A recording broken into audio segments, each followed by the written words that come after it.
Parcel என்ன parcel ஏதோ வந்திருக்கு பிறகு. சரி ஃப்ளிப்கார்ட்லேருந்து ஏதோ வந்திருக்கு. நான் ஆர்டர் பண்ணி சரி ஸ்லைம் செய்யுது பிறகு. 3 கலர் கொடுத்துருக்காங்க. ஏதோ கொடுத்துருக்காங்க. இப்படி சேர்ந்தில்ல. ஃபஸ்ட்டு நம்ம ஸ்லைம் க்ளூ ஊற்றியாச்சு. இப்போ வந்து நம்ம கலர் ஊற்றணும். எனக்கு 3 கலர் இருக்குதுச்சு, ரெட்டு, க்ரீனு, ப்ளூ. எனக்கு பிடிச்சது ப்ளூ. நீங்கள் என்ன கலர்னு கமெண்ட் சொல்லுங்கள். நல்லா கிண்டிக்கணும். கையால் கிண்டாதீங்க, ஒரு வாடை அடிக்கும் சொல்லிட்டேன் அவர் கொஞ்சம். இப்போ வந்து ஸ்லைம் ஆக்டிவேட்டர் தான் ஊற்ற போகிறோம். நல்லா ஊற்றிக்கிட்டு நல்லா கிண்டணும் ஃப்ரெண்ட்ஸ். அப்போ தான் பாருங்க, இப்போது ஒரு கிண்டு தான் வந்துடும் சொன்னோம் ஃப்ரெண்ட்ஸ். இங்கே பாருங்கள் நல்லா கிண்டியாச்சா. கொஞ்சம் அதில் பவுட்ரு மாரி ஏதோ கொடுத்துருக்கானோ.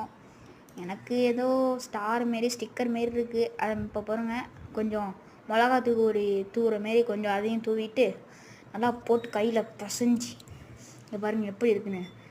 தொட்டு பார்த்தாலே சாஃப்டாக இருக்குது ஃப்ரெண்ட்ஸ். சூப்பராக இருக்குது.